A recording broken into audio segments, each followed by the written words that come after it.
Bière et potager, bière et potager. Salut Roberto. Bon, je vais peut-être pas avoir énormément de choses à raconter dans cette vidéo, mais petite gorgée. On va voir un petit peu comment ça a poussé. C'est pas encore fou, mais voilà mes premières tomates qui commencent à grossir gentiment. Allez, je pense que peut-être dans 2-3 semaines je les mange. On a mangé la première courgette. Donc voici une autre qui arrive. Et j'ai tenté de tailler les concombres, on verra. En voici un pied ici, j'ai pincé en haut. J'attends de voir comment ça se divise. Il y en a d'autres par là. Je les ai pas tous pincés, comme ça je pourrais comparer. Bref, en attendant, on sent bien que la nuit ou le matin, il fait 5 degrés de moins chez moi que chez toi, parce que les haricots grimpants, je suis pas prêt d'en manger.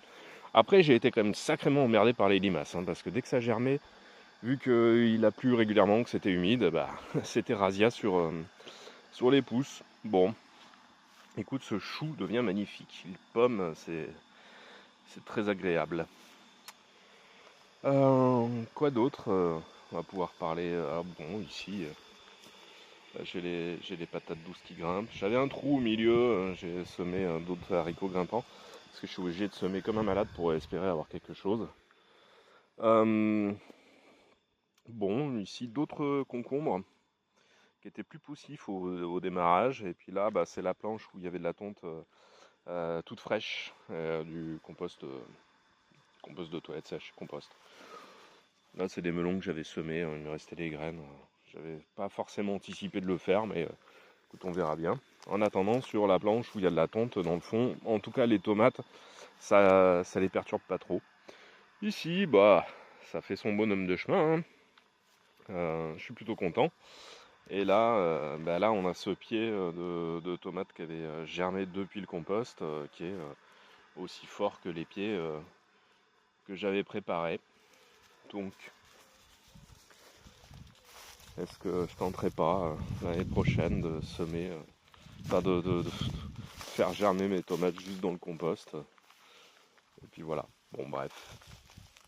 Ici, c'est une planche qui est un peu plus poussive. J'ai dû mettre un petit peu de guanhumus au pied des plantes. Je pense que le substrat commençait à s'épuiser. Et puisque tu parlais des courges, non, moi je les pince pas. Alors ça, c'est mes petits marrons, tu vois, ils sont encore tout rikiki. Donc déjà, avant de les pincer, j'aimerais bien qu'ils poussent. Et puis, deuxième raison à ça, c'est que moi j'ai un peu plus d'espace, même si je me retrouve à me faire bien envahir quand les pieds de courge ont bien poussé. Donc non, j'ai jamais testé de. Après, c'est vrai que j'ai l'impression que quand on les pince pas, on a une ou deux grosses courges. Et le reste c'est petit. Alors peut-être que ça permet d'homogénéiser la taille des fruits, mais je trouve que c'est bien d'avoir des fois une grosse courge et puis des petites, parce que des fois tu manges pas tout d'un coup, tu vois. Enfin, donc une petite qui est adaptée à une soupe qui te fait 4 repas ou 6 repas, c'est très bien. Bon, bref. Bon, ça c'est la nouveauté. J'ai enfin fixé mes grilles. Là j'ai les pâtis doux qu'il va falloir commencer à conduire dessus, donc je suis bien content. Je suis bien content. Ils ont l'air de bien se développer, donc ça va donner quelque chose de sympa. Et en parallèle, sur les côtés, j'ai juste mis 2 tuteurs en bambou pour quelques petits pieds de haricots grimpants supplémentaires. Parce que le gros des troupes... Attention, le contre-jour. Ouais, allez, on y va. Le gros des troupes, il est sur ces grilles-là. Mais c'est principalement ici qu'a eu lieu le carnage avec. Donc ça, c'est ceux qui ont été relativement épargnés. Mais après, dès que ça germait, ça se faisait bouffer. Donc j'ai ressemé. J'aimerais bien que ce soit assez dense parce que au début c'était l'idée que je me faisais. Genre 2 belles grilles là, entièrement remplies de haricots grimpants, ça aurait été magnifique. Mais c'était sans compter les limaces. Bah, voilà. Donc ici d'autres courges. Ça c'est de la courge muscade.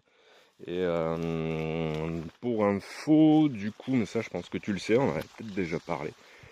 Il y a trois familles de courges. Les courges musquées, les courges, et puis l'autre je sais pas comment on dit, mais en tout cas l'espèce avec le nom latin c'est Cucurbita maxima pour les grosses citrouilles, Cucurbita pepo pour le patidou.